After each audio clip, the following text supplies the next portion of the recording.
हाँ दोस्तों नमस्कार। एक बार फिर से आप सभी लोगों का पढ़ने और पढ़ाने वाली महफिल में दिल खोल करके हार्दिक स्वागत और अभिनंदन। तो दोस्तों एक और शानदार जानदार क्लास में आप सभी लोगों का स्वागत करता हूं।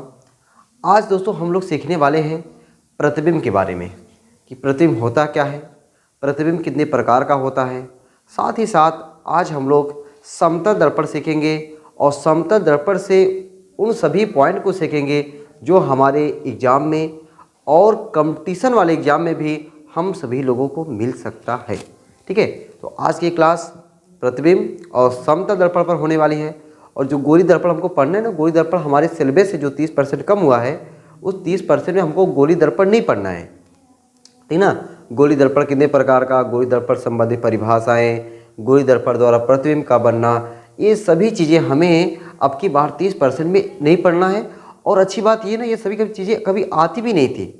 ठीक है, केवल बकवास चीज़ें रहती थी, तो बकवास चीज़ें हमें 30% में नहीं पढ़ना है। ठीक है, हालांकि हमने क्लास 10th में आप सभी लोग पढ़े हुए हैं, तो चीज़ें हमें बहुत पढ़ने में केवल मज़ा आता है ना, बाकी एग्जाम में कभी नहीं आता है। तो अच्छा हुआ एग्जाम में भी नहीं आता था, हम लोग केवल काफ़ी भर के मोटी करते थे, तो अच्छा हुआ कर गया। ठीक है, तो अब हम लोग जो चीज़ें पढ़ते हैं आज की क्लास में समतल दर्पण जो चीज़ें पढ़ेंगे ना, वो आपको एग्जाम में 1 नंबर जरूर दिला के रहेगा। ठीक है, तो हमको उसको बढ़िया तरीके से लिखना है। जितनी भी चीज़ें मैं यहाँ पे लिखवाता हूँ, समझाता हूँ, आप सभी लोग एक सुंदर सा नोट्स बनाते रहो। जब एक सुंदर सा नोट्स बनाते रहोगे ना, तो उसको जैसे ही हमारा दिसंबर में कोर्स ख़त्म होता है, जनवरी भर और पूरे फरवरी भर 2 महीने लगभग हम लोग रिविज़न करेंगे। और 2 महीने रिविज़न जब होगा ना, तो आपको जो ये नोट्स है ना, वह नोट्स आपको रिविज़न करने में बहुत हेल्प करेगा। अगर आपने नोट्स नहीं बनाया है तो समझो आपके रिवीजन करने में कौनो मज़ा नहीं आएगा। तो कोशिश करो ये भाई, हम आप लोग एक बढ़िया सा नोट्स बनाते रहें। जब नोट्स बनाते रहोगे तो आपको चीज़ों को समझने में, पढ़ने में बड़ा आनंद आता रहेगा। और आनंद के साथ जब पढ़ाई करते हैं ना, तो फिर उसका ही मज़ा कुछ और होता है। ठीक है, हौसलों के साथ, बुलंद हौसले के साथ हम लोग जो है हर चीज़ को पढ़ते हैं और एक एंजॉय के साथ, ताकि चीज़ें हमें जो है बहुत ही बढ़िया से समझ में आती रहे और हम लोग मज़ा लेते रहे। तो पहले हम लोग सीखते भाई प्रतिबिंब। अब ये जो मैंने चीज़ें लिखवाई हैं ये सब जानकारी के लिए, अब ये सब थोड़ी क्लास 12 में पूछने वाला है। प्रतिबिंब का होता है, वास्तविक प्रतिबिंब का होता है, भाषी प्रतिबिंब का होता है, ये सब कक्षा 12 के लिए थोड़ी है। कक्षा 12 के लिए जो है अभी का 2 वीडियो के बाद जो है ना, तब देखना धमाका, कैसे बड़े बड़े टॉपिक, शानदार जानदार टॉपिक आएंगे। लेकिन उन सभी टॉपिकों का जो बेस है ना, वह बेस यही सब है। अगर दोस्तों हमको ये सब छोटी छोटी चीज़ें अगर अच्छे से समझ में आती रहेंगी, तो फिर हम लोग जो बड़ी बड़ी चीज़ें, हाथी जैसी चीज़ें जो रहती हैं ना, जो राक्षस जैसे सवाल रहते हैं, वो चीज़ें हमको बहुत ही आसानी से, बहुत ही कम समय में समझ में आ जाएंगे।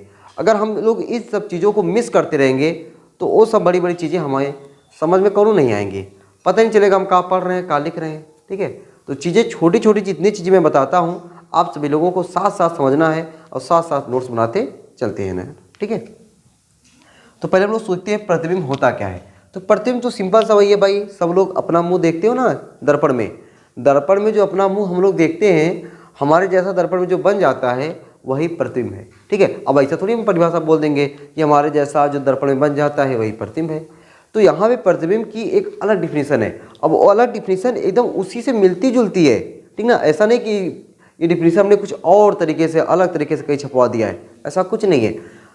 हम वस्तु हो गए, हमारा दर्पण में प्रतिबिंब बनता है। अब कैसे बनता है, हम अगर वस्तु हैं, हमारे ऊपर प्रकाश पड़ना चाहिए और साथ साथ दर्पण पे भी प्रकाश पड़ना चाहिए। उसी से रिलेटेड हमने यहाँ परिभाषा लिखवाया हुआ है कि किसी बिंदु वस्तु से चलने वाली प्रकाश किरणें, हम वस्तु हो गए, हमसे प्रकाश की किरण चल रही है, और चल रही है कहाँ टकराएगी, दर्पण से। प्रकाश किरणें परावर्तन के पश्चात, दर्पण पर भाई दर्पण पड़ेगी, दर्पण से क्या होगा, परावर्तन होगा। परावर्तन के पश्चात दर्पण के अंदर किसी बिंदु पर मिलेगा या फिर हमको मिलता हुआ प्रतीत होता है। दर्पण के अंदर हमको किसी बिंदु पर वस्तु का प्रतिबिंब मिलता है या मिलता हुआ प्रतीत होता है, वही जो हमें मिलता है या मिलता हुआ प्रतीत होता है, वही बिंदु वस्तु का प्रतिबिंब कहलाता है। इसी चीज़ को हमने लिखवाया हुआ है कि किसी बिंदु वस्तु से चलने वाली प्रकाश की किरणें, किसी बिंदु वस्तु से चलने वाली प्रकाश की किरणें दर्पण से परावर्तन के पश्चात जिस बिंदु पर मिलती हैं या मिलती हुई प्रतीत होती है, उस बिंदु को बिंदु वस्तु का प्रतिबिंब कहते हैं। डिफिनीशन याद हो गई ना, डिफिनीशन समझ में आया।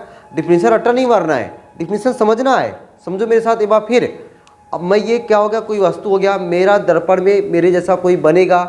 ये कब बनेगा, जब मैं एक वस्तु रहूँगा, मुझसे प्रकाश की किरणें चलेंगी और दर्पण में टकरा करके किसी बिंदु पर मिलेंगी या मिलती हुई प्रतीत होंगी, वही हमारा क्या है, प्रतिबिंब है। अब ये दोस्तों जो प्रतिबिंब होता है ना, प्रतिबिंब कितने प्रकार का होता है, 2 प्रकार का होता है। प्रतिबिंब कितने प्रकार का, 2 प्रकार का। एक होता है आपका वास्तविक प्रतिबिंब और एक होता है आभासी प्रतिबिंब।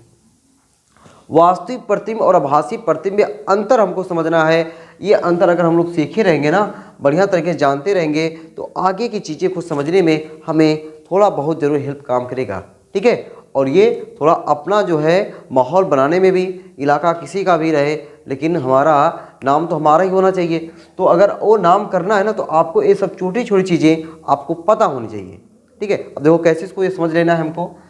क्या लिखा पहले कि परावर्तन के पश्चात, यहाँ देखो लिखा ना, परावर्तन के पश्चात जिस बिंदु पर मिलती है या मिलती हुई प्रतीत होती है, तो अगर किसी बिंदु पर मिलती है तो बनता है वास्तविक प्रतिबिंब, और किसी बिंदु पर मिलती हुई प्रतीत होती हैं तो वह बनता है आभासी प्रतिबिंब।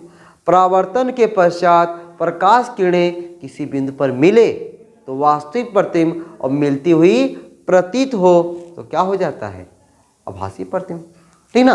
आभास होना है, मिलता हुआ प्रतीत होना, आभासी प्रतिबिंब, और मिल रहा है तो वास्तविक प्रतिबिंब। वास्तव में मिले तो वास्तविक प्रतिबिंब, मिलती हुई प्रतीत हो आभासी प्रतिबिंब। ये जो वास्तविक प्रतिबिंब होता है वह सदैव दर्पण के सामने बनता है। अब जो दर्पण है, चाहे अवतल दर्पण हो, चाहे उत्तल दर्पण हो, चाहे समतल दर्पण हो, दर्पण 2 प्रकार का, एक अवतल, एक समतल दर्पण और दूसरा गोली दर्पण। गोली दर्पण 2 प्रकार का, अवतल और उत्तल। ये हमने पिछली क्लास में आपको सिखाया है, आप अच्छे से जान भी रहे हो कि दर्पण में टोटल मिला जुला के 3 हो गए ना, कि सब अपनी भाषा में समझे, समतल दर्पण, अवतल दर्पण, उत्तल दर्पण। तो कोई भी दर्पण हो, अगर दर्पण के सामने प्रतिबिंब बन रहा है, दर्पण के सामने प्रतिबिंब बन रहा है तो कैसा होगा, वास्तविक होगा। दर्पण के पीछे बन रहा है तो कौन सा प्रतिबिंब होगा, आभासी प्रतिबिंब होगा। यही लिखा हुआ है कि आभासी प्रतिबिंब जो होता है ना, वह क्या होता है, सदैव दर्पण के पिछवा बनता है, जबकि वास्तविक प्रतिबिंब का होता है सदैव दर्पण के अगवा बनता है। आगे बने तो वास्तविक, पीछे बने तो आभासी, ठीक है। अगला पॉइंट क्या है, अगला पॉइंट ये है कि जो वास्तविक प्रतिबिंब होता है वह सदैव उल्टा बनता है।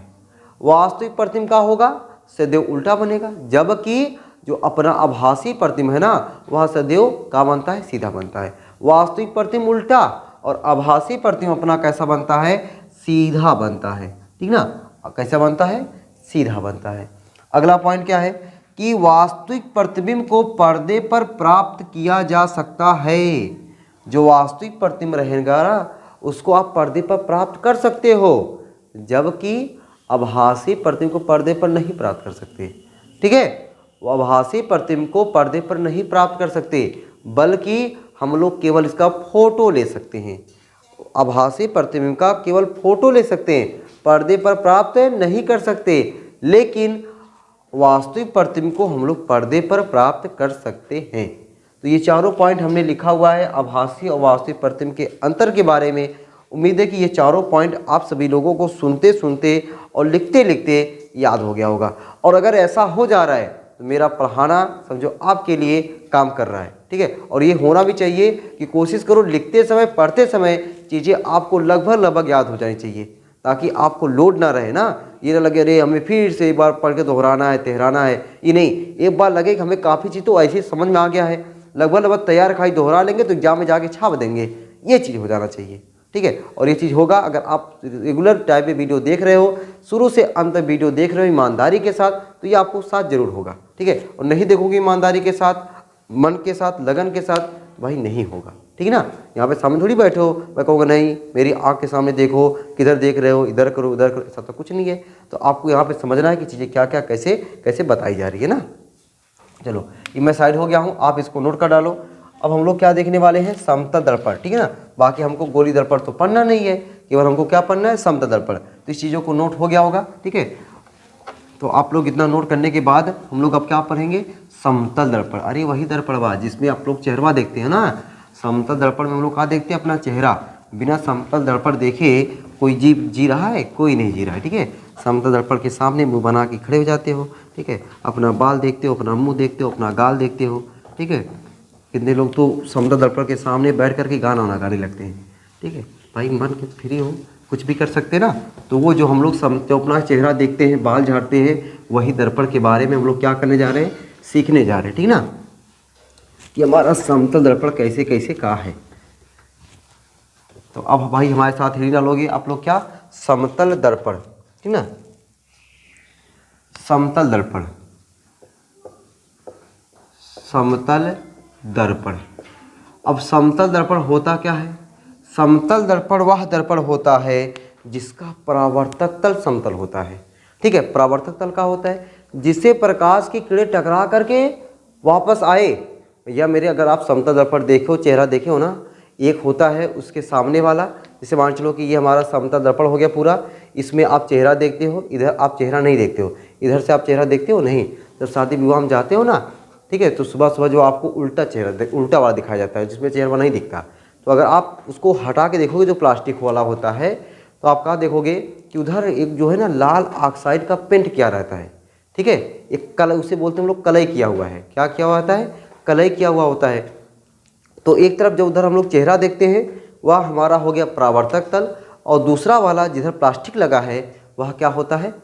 वह होता है आपका कलई किया हुआ भाग, ठीक है। तो जो इसका परावर्तक तल होता है जिसमें हम लोग चेहरा देखते हैं वह क्या होता है? एकदम समतल होता है। तो वह दर्पण जिसका परावर्तक तल समतल होता है समतल दर्पण कहलाता है। इतनी बातें नोट कर लोगे ना। वह दर्पण जिसका परावर्तक तल समतल होता है समतल दर्पण कहलाता है, ठीक। अब देखो भाई, जैसे मान लेते हैं ये हमारा कोनो दर्पण है और ये निचवा वाला तल जो है इसको कलई किया गया है, और ऊपरे वाले जो तल है वहाँ से अपना आप थोबड़ा ओबड़ा बढ़िया से देख सकते हो, ठीक है ना। अपना चेहरा और आप मुस्कुरा करके बढ़िया से देख सकते हो। अब ये चेहरा आप इस पर देख सकते हो। अब मान चलो कि इस पर कोई प्रकाश की किरण अभिलंबित पड़ रही है, ऐसे सीधे अभिलंबित आ रही है, तो रूल कहता है कि अगर कौनो समतल दर्पण है और उस समतल दर्पण पर प्रकाश की किरण अभिलंबित आए, सीधे आए, ऐसे ऐसे अभिलंबित पड़े, तो जैसे आती है वैसे ही ये क्या हो जाती है? परावर्तित हो जाती है, ठीक है। तो पहले आप तो परिभाषा लिख लिया ना, समतल दर्पण वह दर्पण होता है जिसका परावर्तक तल समतल होता है। अब उसके नीचे एक पॉइंट और लिख लो कि समतल दर्पण के अभिलंबित, मतलब समतल दर्पण पर अभिलंबित बतिया क्या है?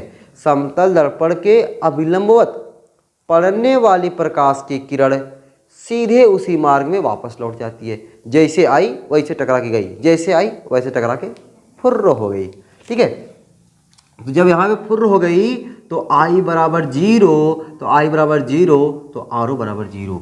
इसलिए इस चीज़ को समझना है कि पूछ लेता है कि अगर समतल दर्पण के अभिलंबित कोनो प्रकाश की किरण आपतित होती है तो अपवर्तन कोण का मनवा कितना होगा, ठीक ना। अगर आपसे पूछ ले समतल दर्पण के अभिलंबित कोनो प्रकाश की किरण आपतित हुई तो अपवर्तन कोण का मनवा बताओ, तो अपवर्तन कोण का मनवा कितना हो जाएगा? 0। काहे कि यहाँ पे प्रकाश की किरण कोनो कुछ परावर्तित तो हुई, लेकिन न तो किसी जितने कोण पर आती है उतने ही कोण पर परावर्तित होती है ना भैया। तो यहाँ पे कितने कोण पर आई? समझो 90 डिग्री कोण पर आई या 0 डिग्री कोण पर, सीधे ऐसे आई, सीधे ऐसे आई, सीधे ऐसे चली गई। ऐसे कुछ कोण पे आती, जितने कोण पर आती उतने कोण पर जाती। परावर्तन का नियम तो यही हम लोग पढ़े हैं कि जितने कोण पर आती है उतने ही कोण पर जाती है, ठीक। अब इन्हें हम लोग डाल लेंगे समतल दर्पण द्वारा प्रतिबिंब का बनना। क्या ही डाले भाई? समतल दर्पण द्वारा प्रतिबिंब का बनना। अब हम लोग जो चेहरा देखते हैं, अब मैं ये बाबा कहूँगा जो हम लोग चेहरा देखते हैं कौन सा दर्पण है, तो आप कहोगे समतल दर्पण है। तो समतल दर्पण द्वारा प्रतिबिंब कैसे बनता है, अब इसको हम लोग सीखते हैं ना। समतल दर्पण द्वारा प्रतिबिंब का बनना। अब समझो भाई, चित्र को समझ लो, चित्र एकदम मेन चीज़ समझना है, ठीक है। चित्र को हमें क्या करना है? समझना है। ये हमने बना दिया कौनो समतल दर्पण, लो भाई इधर हमने कर दिया कलई।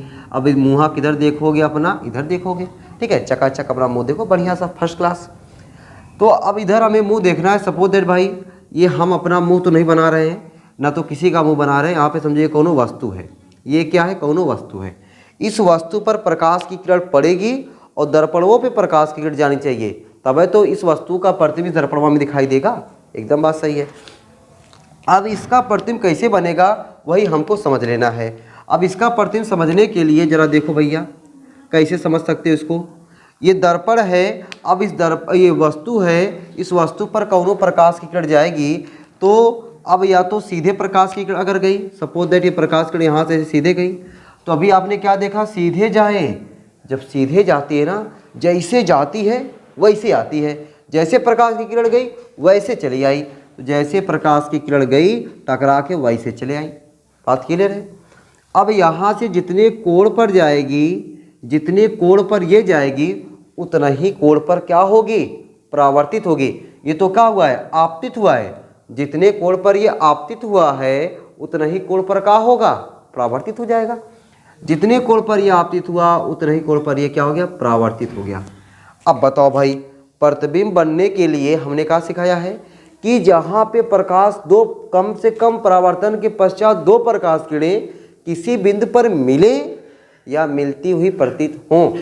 परावर्तन के पश्चात प्रकाश किरणें किसी बिंदु पर मिले या मिलती हुई प्रतीत हों, तो यहाँ पे मिल रही हैं। परावर्तन के पश्चात ये प्रकाश की किरण, परावर्तन के पश्चात ये प्रकाश किरण, दोनों में 36 का आंकड़ा है। दोनों में क्या है, 36 का आंकड़ा है। मिल सकते हैं, कभो नहीं, कभो नहीं मिल सकते। लेकिन भैया अपना काम है ना मिला देना, अपना काम है दोस्ती को बरकरार रखने देना, मिलवा देना। तो अब हम लोग क्या करते हैं, इसको मिलाने का काम करते हैं। तो मिलाने के लिए इसको भाई पीछे बढ़ाना पड़ता है। चलो भाई देखो, तुम लोग की पहली दोस्ती कितनी अच्छी थी, छोटी सी बात पे तुम लोग अलग हो रहे हो, ठीक है। उनकी पुरानी दोस्ती को याद कराओ। अब इनको पीछे बढ़ाया जाता है। अब इनको हम पीछे बढ़ाते हैं, ऐसे ऐसे पीछे बढ़ाते चले गए। ये देखो भाई, हमने पीछे बढ़ाया, सपोज पीछे बढ़ाया, पढ़ाते गए। देखो तुम लोग का कितना बढ़िया पहली दोस्ती था, इसको भी पीछे बढ़ाओ। चलो भाई तुम भी अपना पहला टाइम याद करो, पिछले वाला। आप पीछे बढ़ाते गए तो बढ़ाते गए तो हमें क्या मिला, रे लो भाई दोनों कहीं पे ये मिल रहे हैं। जहाँ पे मिल गए वहीं इनका क्या बन गया, प्रतिबिंब बन गया। वही इनका क्या बन गया, प्रतिबिंब बन गया। तो ये रहा आपका समतल दर्पण द्वारा प्रतिबिंब का बनना। तो आप क्या देख रहे हो कि जितनी बड़ी वस्तु है उतना बड़ा प्रतिबिंब। ये दर्पण के अगर सामने बना होता तो वास्तविक होता। कहाँ बना है, दर्पण के पीछे बना है, पीछे वाला प्रतिबिंब आभासी होता है। सीधा बना है, सीधा वाला प्रतिबिंब आभासी होता है, ठीक है। तो अब प्रतिबिंब कैसा बना हुआ है उसके बारे में हम लोग प्रतिबिंब के बारे में यहाँ पे लिख लेते हैं। और यही जो चीज़ें लिख रहे हैं वही चीज़ें आपको याद भी होना चाहिए। समतल दर्पण में प्रतिबिंब कैसा बनता है ये चीज़ आपको याद होना चाहिए। अब याद वैसे हो जाएगा, हम अपना चेहरा देखते हैं, एकदम देखते हैं कैसा बनता है, सीधा बनता है। सीधा बनता है ना, एकदम सीधा बनता है। जब सीधा बनता है, सीधा प्रतिबिंब कैसा होता है, आभासी होता है। जितना बड़ा अपना मुंह रहता है उतना ही बड़ा बनता है, यस, तो वस्तु के बराबर बनता है। तो वही चीज़ हमको यहाँ पे लिख देना है। प्रतिबिंब कैसा बनता है, यहाँ पे सीधा बनता है, सीधा बनता है। और सीधा प्रतिबिंब कैसा होता है, आभासी होता है, सीधा आभासी। और क्या होता है, सीधा आभासी वस्तु के बराबर, वस्तु के बराबर। जितना बड़ा वस्तु उतना बड़ा प्रतिबिंब, सीधा आभासी वस्तु के बराबर। एक चीज़ और, जितनी दूरी पर वस्तु उतनी दूरी पर प्रतिबिंब। वस्तु की दूरी बराबर प्रतिबिंब की दूरी। वस्तु की दूरी बराबर होता है क्या, प्रतिबिंब की दूरी, प्रतिबिंब की दूरी। तो जितना बड़ा वस्तु रहता है उतना बड़ा प्रतिबिंब बनता है, और जितनी दूरी पर वस्तु रहता है उतना ही दूरी पर ये हमारा प्रतिबिंब बनता है। तो ये समतल दर्पण के बारे में अभी हमने चीज़ों को समझाना स्टार्ट किया है। ये चीज़ें आपके एग्जाम में पूछी जाती हैं कि वह कौन सा दर्पण है, वह कौन सा दर्पण है जिसके द्वारा प्रतिबिंब जो होता है वह सीधा आभासी और वस्तु के बराबर बनता है। तो क्या मारोगे, समतल दर्पण को ठोक डालोगे, ठीक ना। चलो इसको नोट कर लो भाई, ठीक है। अब नोट करने के बाद अब हम लोग जो है क्या करते हैं, समतल दर्पण से संबंधित कुछ महत्वपूर्ण बिंदु को सीखते हैं।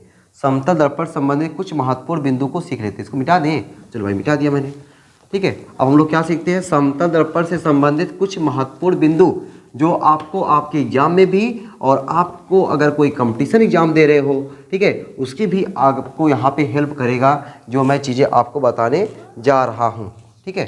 तो हेडिंग क्या डालोगे, समतल दर्पण से संबंधित कुछ महत्वपूर्ण बिंदु, ठीक ना। समतल दर्पण से समतल दर्पण से संबंधित कुछ महत्वपूर्ण बिंदु, कुछ है बताएंगे, बहुत ज़्यादा नहीं बताएंगे ना, कुछ महत्वपूर्ण बिंदु। नहीं तुम लोग पता चला कि गुस्सा उस्सा जाओगे सर क्या पढ़ा रहे हैं। ठीक है, पहला भाई सब लोग जानते होंगे, समतल दर्पण की फोकस दूरियाँ कितनी होती है? समतल दर्पण की फोकस दूरी अनंत होती है। काहे अनंत होती है? काहे से उसकी वक्रता त्रिज्या अनंत होती है। समतल दर्पण होता है ना, उसका कौनो केंद्र पता ही नहीं होता है। जब केंद्र पता नहीं है तो वक्रता त्रिज्या पता नहीं, वक्रता त्रिज्या पता नहीं मतलब अनंत, फोकस दूरी कितना? अनंत। ठीक है, तो लिख दो भाई, समतल दर्पण की समतल दर्पण की वक्रता त्रिज्या अनंत होती है। ठीक ना, मैं साथ में लिख रहा हूँ, आप लोग भी लिखो भाई। समतल दर्पण की वक्रता त्रिज्या अनंत होती है। समतल दर्पण की वक्रता त्रिज्या क्या होती है? अनंत होती है, अनंत होती है। ठीक है, समतल दर्पण की वक्रता त्रिज्या क्या होती है? अनंत होती है। पहला पॉइंट। दूसरा पॉइंट, समतल दर्पण की फोकस दूरी, क्या? फोकस दूरी वह क्या होती है? अनंत होती है। ठीक है, अनंत होती है। अगला पॉइंट हम लोग क्या कह सकते हैं? एक होता है ना क्षमता, क्या होता है? क्षमता, समतल दर्पण की क्षमता देखो भाई, जरा कक्षा से पढ़े होगे, P बराबर 1/F। यहाँ पे शून्य कैसे होता है मैं वो चीज़ बताने के लिए, बाकी अगर पढ़े हो तो ठीक है, नहीं पढ़े हो तो कोनो बात नहीं। P बराबर होता है 1/F होता है। ठीक है, परिभाषा ये क्षमता की, P बराबर 1/F। अभी आपने क्या देखा? फोकस दूरियाँ कितनी होती है? अनंत होती है, 1/इनफाइनाइट। अरे भैया अनंत से 1 में भाग देंगे, कितना आएगा? 0 आता है। तो समतल दर्पण की क्षमता, समतल दर्पण की क्षमता, क्या? क्षमता कितनी होती है? 0 होती है। समतल दर्पण की क्षमता 0 होती है। ठीक, ये 3 पॉइंट मीठी अच्छी समझ में आ गई? अच्छा लग रहा है ना? समतल दर्पण की क्षमता 0, समतल दर्पण की फोकस दूरी अनंत, समतल दर्पण की वक्रता त्रिज्या अनंत। ठीक, चलो अगला पॉइंट ये भाई हमारा चौथा पॉइंट समझो, चाहे पांचवा पॉइंट समझो, जो भी हो धीरे धीरे अपना नोट करते चलो। अब मान चलो कोनो समतल दर्पण है और उसके सामने हम खड़े हैं और हमारा प्रतिबिंब पूरा नहीं बन रहा है, हम गुस्सा आ गए, हमें चाहिए पूरा प्रतिबिंब, हमारा पैर से लेकर के सर तक दिखाई दे, तो हम क्या करेंगे? तो कितना लंबा हमारा दर्पण ले लें, कितना लंबा दर्पण ले लें कि हमारा पैर से लेकर के सर तक दिखाई दे? का उतना बड़ा दर्पण चाहिए हमको? नहीं, जितने बड़े हम हैं हमारे लंबाई का आधा, हमारे लंबाई का जितनी हमारी लंबाई है, हमारी लंबाई का आधा लंबाई का अगर समतल दर्पण हो जाए ना, तो उसमें हमारा पूरा चेहरा जो है सर से लेकर पैर तक आ जाएगा। ठीक है, तो किसी वस्तु का पूरे आकार का प्रतिबिंब बनाने के लिए दर्पण की लंबाई क्या होनी चाहिए? वस्तु की लंबाई की आधी होनी चाहिए। ठीक है ना, इस बात को लिखो भाई। किसी वस्तु का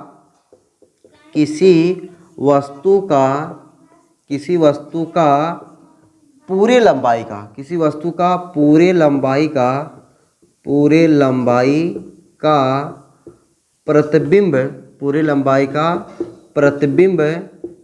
प्रतिबिंब प्राप्त करने के लिए दर्पण की जो लंबाइया होगी, कौन से दर्पण की? समतल दर्पण की। दर्पण की लंबाई क्या होनी चाहिए? दर्पण की लंबाई वस्तु की लंबाई की आधी होनी चाहिए। वस्तु की लंबाई की आधी होनी चाहिए। वस्तु की लंबाई की क्या होनी चाहिए? आधी होनी चाहिए। आधी लंबाइया हो जाएगा ना, आधी होनी चाहिए। आधी लंबाइया हो जाएगा तो उसमें सर से लेकर के पैर तक अपना मुँह देखते क्यों नहीं? ठीक है, कब? जब जितनी लंबाइया तुम्हारी है उतनी लंबाइया से आधी लंबाई की केवल हो जाए, बस। ठीक ना, चलो अगला पॉइंट समझते हैं। अब मान चलो भाई तुम रूम में बैठे हो, ठीक है, तुम रूम में बैठे हो, घूर करके समतल दर्पण में अपना चेहरा देख रहे हो। ठीक है, जाके ऐसे से कर रहे हो। ठीक है, समतल दर्पण में जाकर खूब ऐसे से कर रहे हो, ऐसे से मुँह बना रहे हो। तुम्हारे दिमाग में एक बैग आ गया कि हम लाओ समतल दर्पण के सामने खूब तेज़ी से दौड़ते हैं। ठीक ना, हमारे दिमाग में आ गया समतल दर्पण के सामने लाओ खूब हम तेज़ी से दौड़ते हैं, देखे क्या होता है। कभी दौड़ के देखो, समतल दर्पण के सामने जब दौड़ोगे ना जितनी तेज से तुम दौड़ोगे उससे तुम्हारा दुगना तेजी से दर्पण में जो प्रतिबिंब बनेगा वो दौड़ेगा। सोचो दुगनी तेजी से तुम ऐसे से करोगे और उससे ऐसे लगेगा उसको ना। तो क्या होता है कि अगर समतल दर्पण के सामने आप दौड़ रहे हो तो जो प्रतिबिंब बनेगा उस प्रतिबिंब का जो वेग होगा वह आपके वेग का क्या होगा, दोगुना हो जाएगा। आपके वेग का क्या हो जाएगा, दोगुना हो जाएगा। ये बढ़िया चीज़ है कि नहीं, कभी ट्राई करके देखना, ठीक है। रूम में कोई ना रहे, दरवाज़ा बंद करो, खूब तेज़ी से दौड़ लगाओ, देखो क्या हो रहा है कि नहीं होगा। नहीं होना कमेंट करके बताना कि सर यहाँ तो नहीं हो रहा, फेंकम फाक मचाए थे कि दौड़ते हैं ऐसा होता है वैसा होता है। मुंह बनाते तो बनता है, ठीक है, जैसा मुंह बनाएगा वैसा मुंह बनेगा, लेकिन ऐसा तो नहीं हो रहा था दौड़ते हुए, ठीक है। तो कमेंट करना, लेकिन पहले दौड़ के, ठीक है। तो इसको भाई हम लोग क्या लिख लें, ठीक है। तो उसको मैं क्या लिख दूँ भाई कि यदि कोई व्यक्ति समतल दर्पण के सामने, ठीक ना, यदि कोई व्यक्ति, तो अगला पॉइंट लिख देता हूँ, यदि कोई व्यक्ति, अब मैं किसी का नाम नहीं लिख रहा हूँ ना, यदि कोई व्यक्ति समतल दर्पण के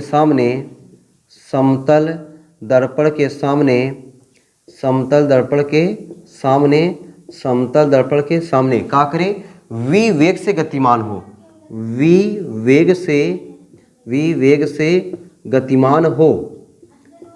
से गतिमान हो तो प्रतिबिंब का वेग 2v होता है। तो प्रतिबिंब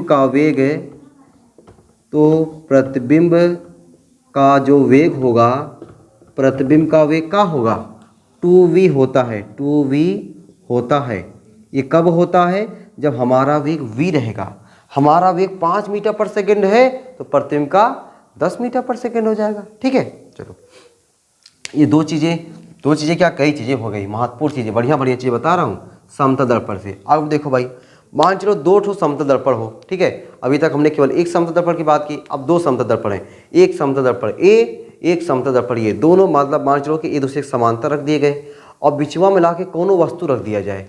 एक समतल दर्पण ये, एक समतल दर्पण ये, दोनों समतल दर्पण समांतर हो, 2 समांतर समतल दर्पण के बीच कोनो अगर वस्तु रख दोगे ना, उस वस्तु के द्वारा जो प्रतिबिंब बनेगा बहुत सारा बनेगा। कितना बनेगा, बहुत सारा, मतलब अनंत प्रतिबिंब बनेगा, ठीक है। क्या बनेगा, बहुत सारा, अनंत बनेगा। कभी इधर समतल दर्पण हो, इधर समतल दर्पण हो, और जाके बीच में खड़े हो जाओ ना, देखो कि तुम्हारे जैसे अनंत लोग, तुम्हारे जैसे, ठीक है, तुम्हारे जैसे मतलब तुम्हारे फेस के अनंत चेहरे दिखाई देंगे। डर जाओगे, अरे यार हम इतने ज़्यादा हो गए, इतने ज़्यादा अगर हमारे घर पे आ जाए तो पता चला कि हम लोग राज करने लगे, ठीक है। तो क्या होगा, 2 समतल दर्पण के सामने किसी वस्तु को रख देने पर प्रतिबिंबों की संख्या क्या होती है, अनंत होती है। तो भाई लिख लोगे ना, क्या लिखोगे अगला, कि 2 समतल दर्पण के सामने किसी वस्तु, 2 समांतर समतल दर्पण के सामने, 2 समांतर समतल दर्पण के सामने या बीच में किसी वस्तु को रख देने पर उसके द्वारा बने प्रतिबिंबों की संख्या अनंत होती है। क्या होती है, प्रतिबिंबों की संख्या अनंत होती है, ठीक हो गया। चलो, अब तो ये समांतर समतल दर्पण थे, तो जरूरी थोड़ी है कि दर्पण हमारे समांतर रहेंगे। भाई हो सकता है कि दर्पण कोई झुका के रख दे, लो भैया ऐसे ये झुका के रख दे, ऐसे ये झुका के रख दे। अब बताओ, अब इनके बीच में कोनो वस्तु रख दी गई है, तब कितना प्रतिबिंब बनेगा, ठीक है। तब इस चीज़ को लिख लो भाई, यदि 2 समतल दर्पण किसी कोण पर झुके हों, यदि 2 समतल दर्पण किसी कोण पर झुके हों, लिखो, यदि 2 समतल दर्पण किसी कोण पर झुके हों, तब उसके द्वारा बने प्रतिबिंबों की संख्या, n बराबर 360/θ-1, ठीक है, -1। ये -1 हम सूत्र कब लगाएंगे, यदि संख्या सम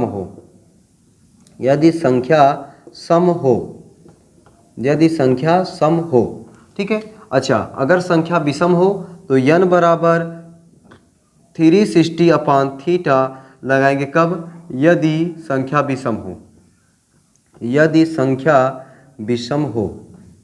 संख्या क्या हो हमारी, विषम हो। तो ये सब हमने भाई आपको समतल दर्पण के बारे में बताया। अब ये चीज़ें तो आपको नहीं समझ में आई होगी, एकदम बाउंसर चली होगी, अरे सर ये समझ में आ गया, 2 समतल दर्पण हैं और एक दूसरे के समांतर रखे गए हैं, बिचवा में कौनो वस्तु रख देंगे, उनके द्वारा ढेर सारा प्रतिबिंब बन जाएगा, अनंत बन जाएगा।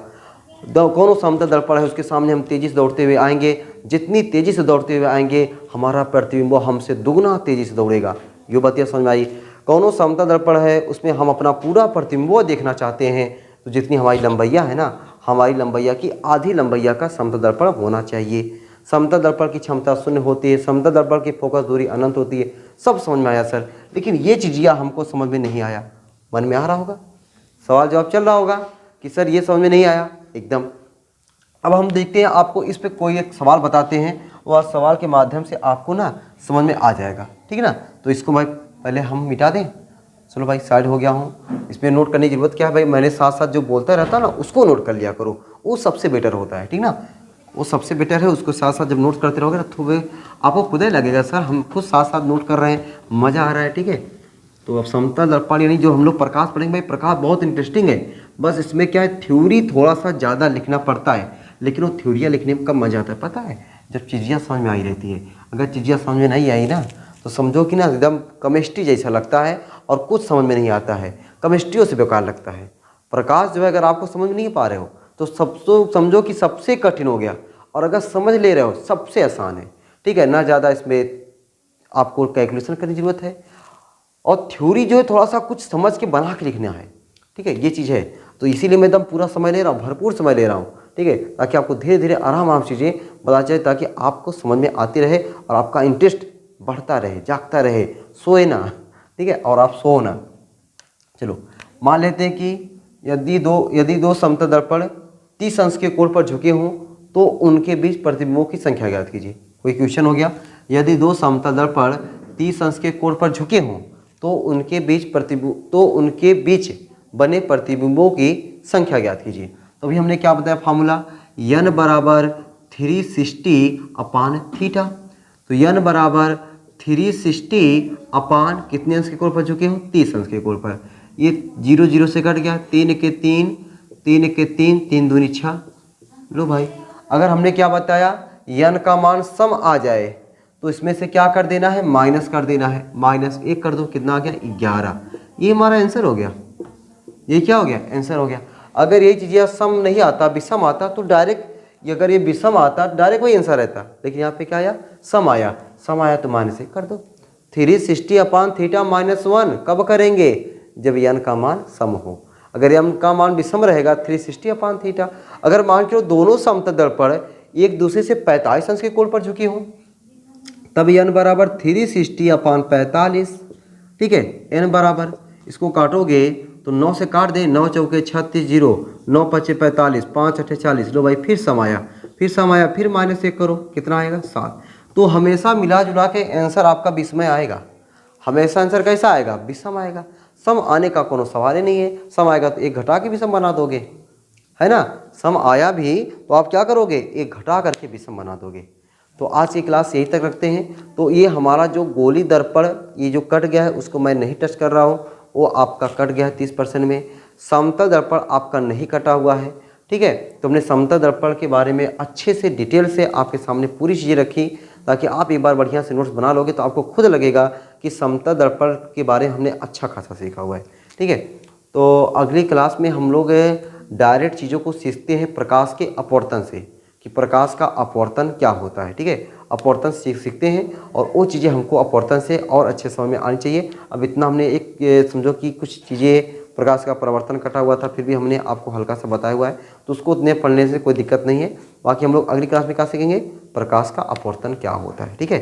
फिर मिलते हैं अगली क्लास में, ऐसे ही शानदार जानदार टॉपिक उसमें हम लोग सीखेंगे प्रकाश का अपवर्तन के बारे में। तब फिर चलते हैं, आप लोग ऐसे ही स्वस्थ रहो, मस्त रहो, हंसते रहो, मुस्कुराते रहो और पढ़ाई लिखाई शानदार ज़बरदस्त तरीके से करते रहो, ठीक है। चलते सबको बाय बाय, फिर मिलेंगे अगली क्लास में, ठीक है, बाय।